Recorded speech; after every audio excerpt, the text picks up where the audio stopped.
So good morning, everyone. Thanks for the introduction, Bjorn. So I hope you all had a very productive day one of the Codejam. And to kick off the activities on day two, I'll start with this session on the model catalog. So this is going to be less of a talk and more of a demonstration come tutorial session, which I'll try to wrap up within the assigned 25 minutes. So I suppose most of you are already familiar with the model catalog from the previous HPP phases.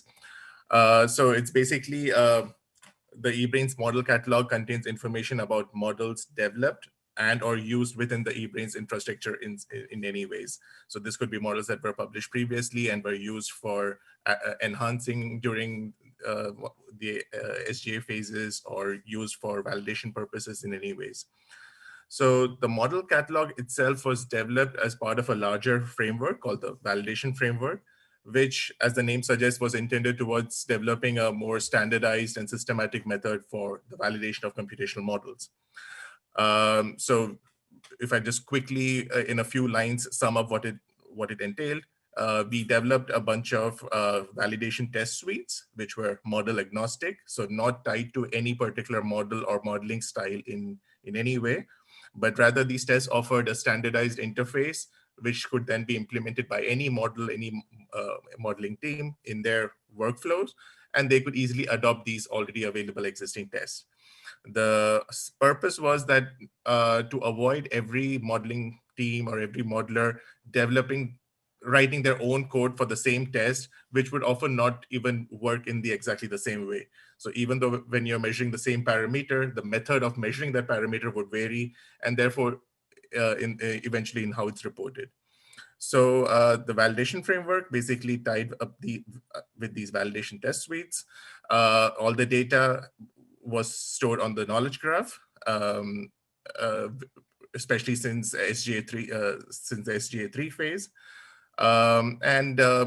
The validation simulations could run on HPC resources like Eureka when they were very heavy simulations or on your local machines. But that's regarding the validation framework as a whole. But for today, I'm going to just restrict this talk to the model catalog itself. So I'm just going to talk about this central part, the core part. And when I talk about the model catalog, probably the part that everyone's most familiar with is the model catalog app on the Collaboratory, which we had on the Collaboratory version 1. And now it's probably one of the first apps that have already been ported to Collaboratory version 2. So I'm going to give you a quick live demo of the new app and how things can be done on the new app. And after that, sort of discuss a few minor details that have proved to be sort of questions that people have had from time to time. So with that, let me start with the demo. Okay, it's hidden behind this. Yeah, okay. So all the URLs, the links that I'm going to use here, I have put them collated them onto the final slide. If anybody wishes to take a single screenshot to get all of those, or anyways, these slides would be shared on the Collaboratory afterwards. So if you go to modelcatalog.brainsimulation.eu, you come to this landing page, which gives a brief overview of what the model catalog is and the things you can use it for, and maybe a quick overview on how to use it. But for now, let's just go to the app itself. So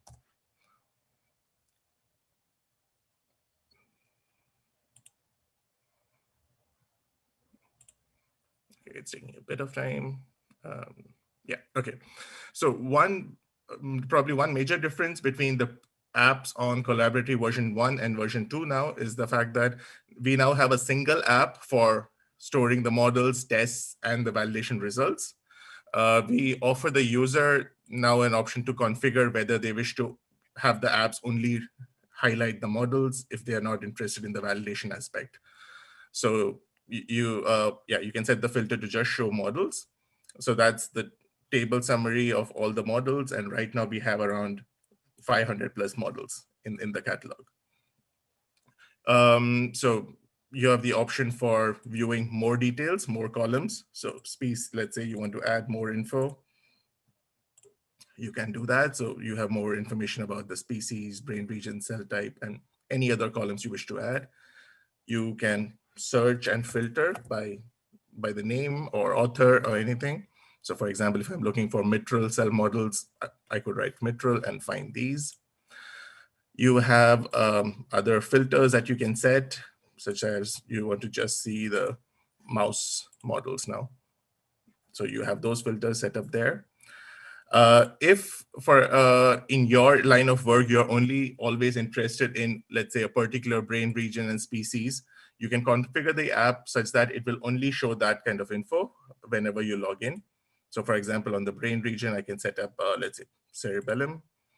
And yeah, now the table will only show me the cerebellum models. One thing I would highlight here is that right now I'm running this app outside of the collaboratory, as also evident by the URL. So for that reason, whenever I am refreshing the page, it loses all the previous filters and everything you have set, and it will sort of load the page up afresh. Yeah,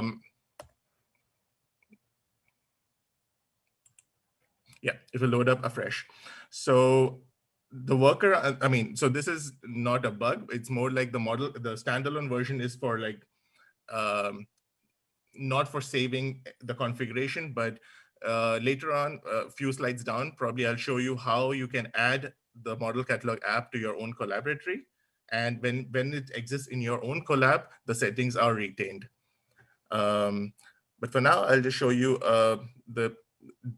some more details about the app itself. So once you have this listing of models, you can select any of the models here. It will show you more details about the model, the name, the author. This is the identifier for the model, which when you're using the app, you don't really need to be bothered about. Then you have a description. The description field is totally up to the modeler or model owner about what they want to specify here. You can enter HTML code here, Markdown code here to make it more descriptive, display equations, and so on. Here on the right side, you have a bunch of metadata that's associated with the model. And then we come to this part about versions. Now, what we mean by versions is every implementation of this model or every refinement of the model is considered as a version. So let's say I created a model and published it a year ago, and now I want to enhance that model by adding some new features or changing it in some way. When I do that, I would basically be creating a new version of the model, and then I would specify, like, I don't know, version 2.0. I would specify where that model has been uploaded, a zip file somewhere. I can set a license for anybody else who wishes to use this model, what license I offer this under, and a bunch of other parameters. So if you look at the parameters itself, it's the source, about where you can find the model. The parameters, now this is optional, and it's basically any parameters that are associated with your model and sort of might make it unique from other versions. So you could have the same code in the back, but based on the parameters, the model is developed differently. You might have a morphology associated file, which is used in your model. So for morphology files, you have this option of viewing the morphology from within the app itself. So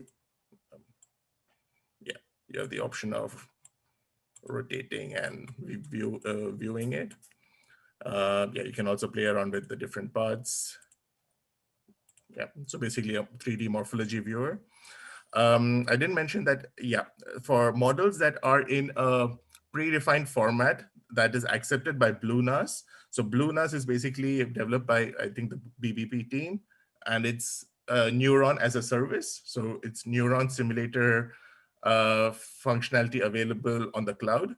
So BlueNAS requires models to be in a certain format, which is the format itself can be seen on their website. Yeah, so it will mention that the model zip file has to be in one of these two formats. So if your model is in one of these formats and you want to avail of the BlueNAS feature for your model, you just add this and BlueNAS equal to true at the end of your source, and you get this BlueNAS loader. It basically loads up the model inside the neuron simulator. Just wait while it loads up. Yeah, and then you have the model here. Again, you have the reconstructed morphology there. You have the simulation tab here, and currently it offers, if I'm not wrong, only the current clamp as a protocol, but I remember that there are plans to add synaptic stimulation and so on.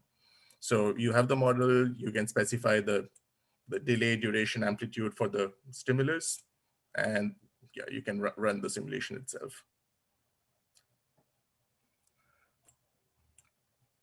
So that is a summary of the model version. That apart, yeah. So as I mentioned, the model catalog was originally a part of, or is still, but was created as a part of the validation framework. So for every model, for a better example, I'll take up the mitral cell model here. Yeah. So for every model, the model catalog stores all the validation results that have been registered against it. So for this particular model, for example, if you go to the results tab, you will see that the model has been run against 5 tests, and there are these 5 scores. The meaning of the scores is very test specific, so the test owner would have defined it in some way. So it's not basically possible to compare one score against the other directly, but rather you would compare the performance of multiple models against the same test, which I'll show you in a bit. When you click on a score, you go into the finer details and you can see the result related files that were created. So for example, it creates a JSON output. This particular test creates a JSON output of the observation values that were expected for different stimuli and how the model's own response to it. And the same thing in a graphical output.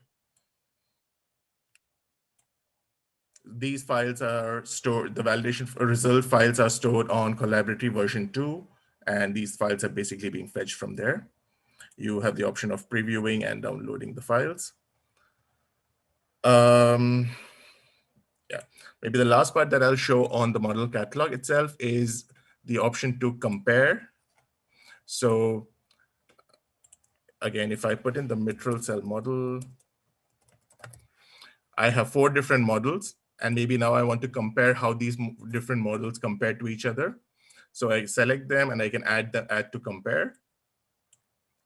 And now when I go and click on the top left here, compare validation results, I have those 4 models selected. I can click compare all. It gives me all the validation results for those 4 models summarized here. And I can view them on a per test basis here or as a summary there, basically showing the 4 different models I had tested, the 5 different tests that have been run across them, and showing how they fared again on these 4 validations. So this kind of a summary could probably help modelers. So this could help modelers sort of refine their own models, and also sort of compare against many existing models in published in literature to figure out sort of what works best for their purpose. So in summary, I would just add that the model catalog is intended to be adopted as part of the modeling workflow itself, and not just at the end stage when you have the model ready. So at every stage, whenever you have a new iteration of the model, it's intended that you sort of run the validations, you benchmark and see how they are improving or deteriorating with respect to your previous version, so that you get sort of indications of how to go about developing them further. So yeah, with that, probably I'll go back to my slides.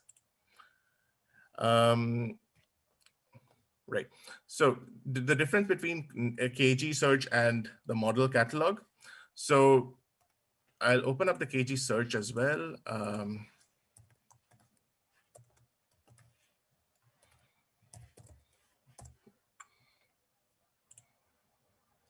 So many people have had a confusion about what's the difference between the model catalog and the knowledge graph search. So the knowledge graph search is, in my opinion, more generic because it not just stores information about models, but about data sets, software. It's a software collection and everything.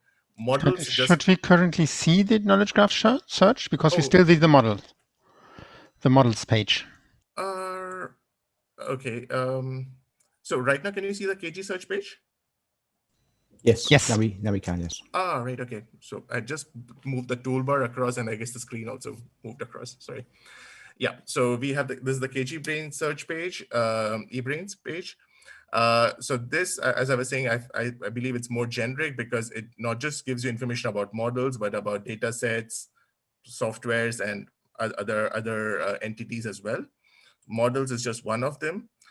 Also, you would see that the number of models available on KG search is 92 right now, whereas on the model catalog, it was 500 plus. So the way we can differentiate it is every entry in the KG search model collection models is also exists on the model catalog. So the model catalog can be considered as like a work in progress. You have lots of versions of the same model, which are sort of improvements, iterations of one another.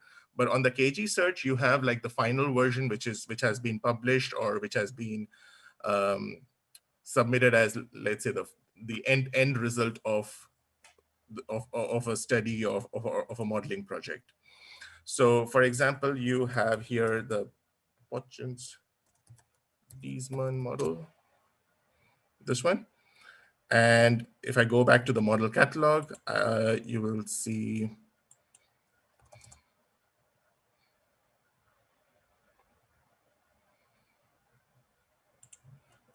here.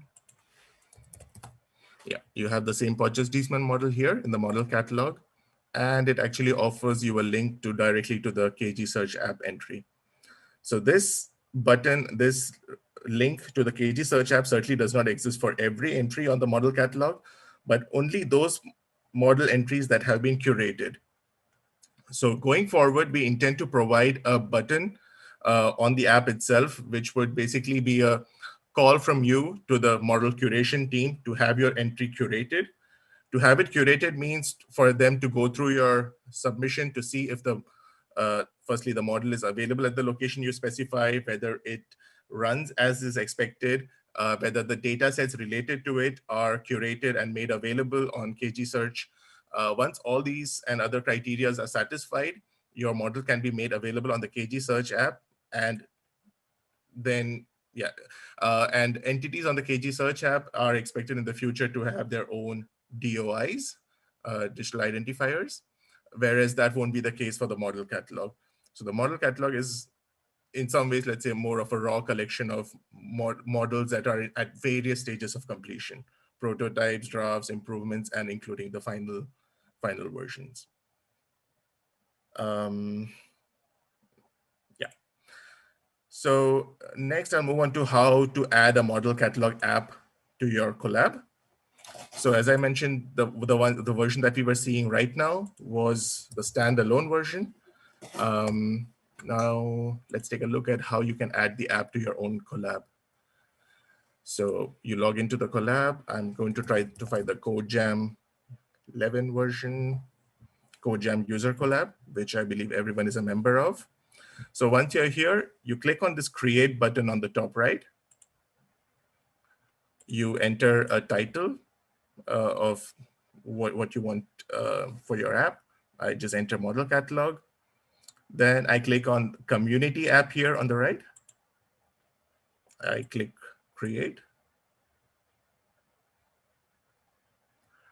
It takes me here and I have to select which app it is. So it's the model catalog app here. I do the select and click on save and view.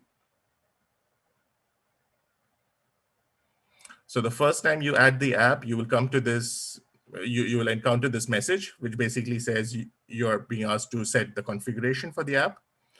So here, for example, if I'm only interested in viewing the models, and let's say specifically only the mouse and rat cerebellum models, let's say.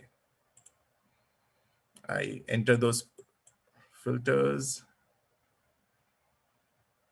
You see that those filters have been set up there on the top. And the listing now corresponds to those filters. Now, the difference is you go out and you come back, you will still have those filters retained. You still have those filters and the display according to those filters. So when you have the app within your Collab, the configuration is saved in memory and fetched every time the app is opened. I showed you the documentation page already. So, and the links are available on the final slide as well. So I'll just move on. So what we saw now is basically this green box, which has the app. But the app basically in the background makes use of these REST APIs, which might be useful for developers in some ways. So I'll just quickly, in a minute or two, give you a quick view of the documentation of the REST APIs and its documentation. So if I can find that quickly, 1 second. Yeah.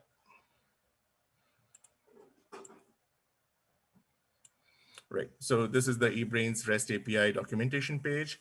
It's a dynamic documentation page where you can actually test out the features while you are there. So for example, let's say we take this particular model. I just fetch its ID there, this one. I will go back into the documentation. I first need to provide a token so that the request can be done. That can be fetched from here. So I'm just going to fetch that token and okay, I'm going to actually the access token, authorize. Okay, so once you're there, you have all the list of APIs.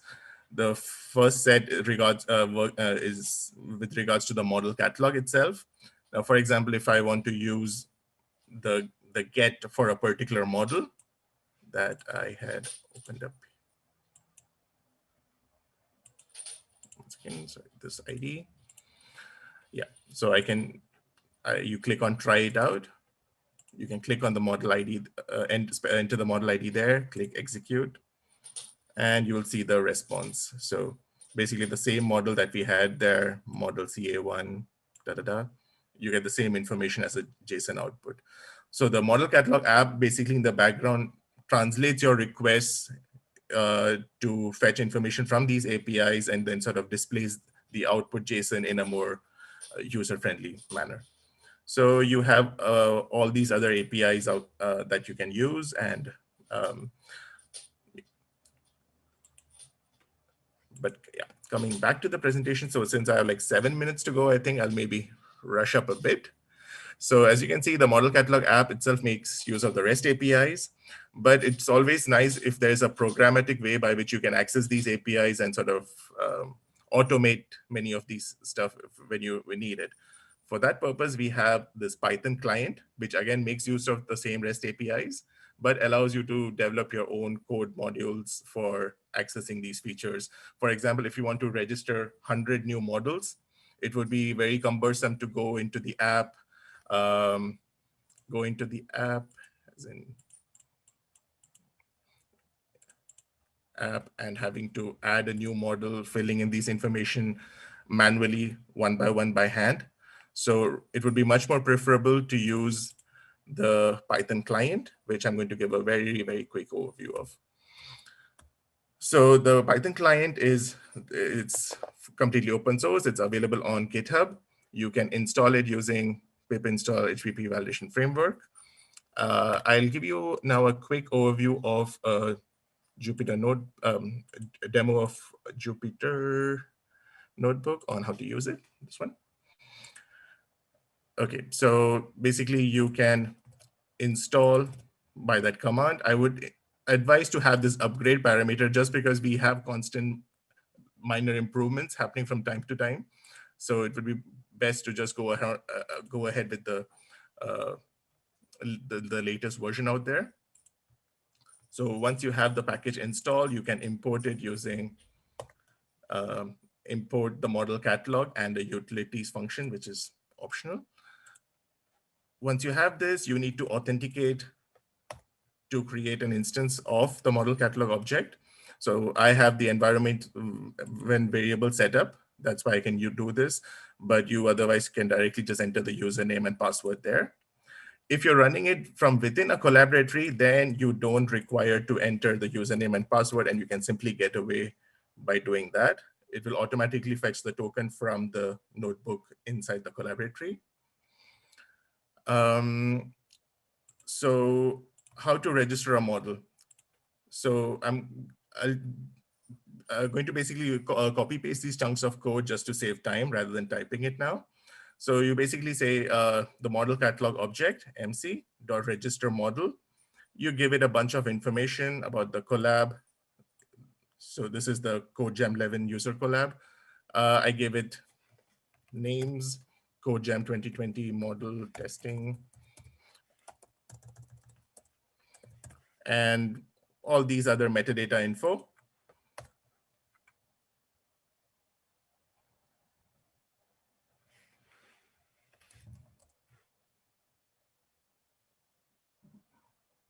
Okay, that's supposed to happen way faster.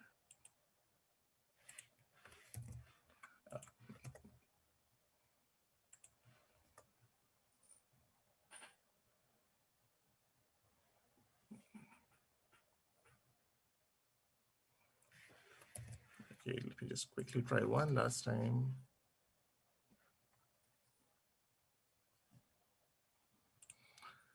Kernel restart. I seem to be having a problem with my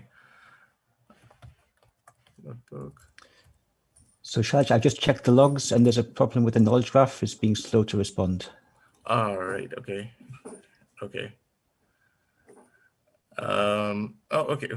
Okay, just by luck, I think it's it's gone through this on this occasion. So you basically get the, so I managed to now create the model. So you get the JSON output that was created as part of this model. Now to view it more easily, you can, sorry, I should have shown the code. You can do utils.viewJSON tree for better viewing the JSON. And that's basically the info that's you had provided. In addition, now it's been registered, so it has its own identifier associated with it. Coming back. Yeah. So if you are wondering how to, I mean, when using the Python client, you are not aware of the valid values for a particular parameter, let's say like species, brain region, or so on, then you can just do mc.getAttributeOptions and the parameter you are curious about. Once you do that, you get a list of all the valid values that are allowed for this particular parameter. Similarly for cell type, etc. So once you have a model registered, to retrieve an existing model, you can simply do get the model ID, and you basically get you're fetching the same information again. So just in with the interest of not losing out on time right now, I'll maybe skip a few parts, but I'm going to upload, I have already uploaded the entire notebook on the collaboratory. So if anybody wants to go in more detail, but I'll just maybe pick out one or two other examples here. So if you want to, for example, list out all the models that match a certain criteria in the model catalog, for example, get me all the models belonging to, corresponding to basal ganglia and cerebellum. You can do list models, brain region, cerebellum. You got a bunch of 102 models. And if you just want to verify about these models that were fetched, yeah, you can see that all of them belong to basal ganglia and cerebellum. You can even set multiple filters. So specifying the brain region and the species. So this time you get only 48 because you are further refined by species. And yeah, you can again confirm that, yeah, it's cerebellum. And oh, so basal ganglia seems to have no models with the rat. So it's all cerebellum models and the rat. To quickly sum up okay, actually, I think these two I'll just leave because they are not directly relevant to the model catalog, but using the model catalog Python client, you can also upload models directly to the collaboratory version 2 storage, and you can upload as well to CSCS storage. So the complete notebook, which is this one, I have already saved on the collaboratory. Codejam user 11, Codejam user collab. You will find it under Drive, Codejam 11 model catalog. You'll find all the resources associated with this talk. So feel free to take a look. And if you have any questions, do let me know. Okay, with that, I think I should sum up the talk. And just a quick mention about the ongoing work and future plans for the model catalog. Like I mentioned, we plan to have this button for enabling you to raise requests for curating of your model entries, after which it can be made available on KG Search. Right now, the models are hosted in the user's own Collabs or CSCS storage or any other data server. Going forward, we hope to have a central data repository, something like what ModelDB does, where these models can be kept for long-term storage. The validations itself right now are done on the user's HPC resources or their local machines. Going forward, we hope to enable users to launch these validations on the cloud. And once that's available, we can also implement the automated launch of validations, where when a new model is registered on the model catalog, tests appropriate to it are automatically run against it and the results are made available. So a more automated version of the results being carried out for all the models in the model catalog. As promised, these are all the URLs that were used in this presentation. So yeah, if anybody wants to take a screenshot or copy any of these, it's here. And with that, I think I've run out of time and I've reached the end of the presentation. So thank you, and let me know if you have any questions.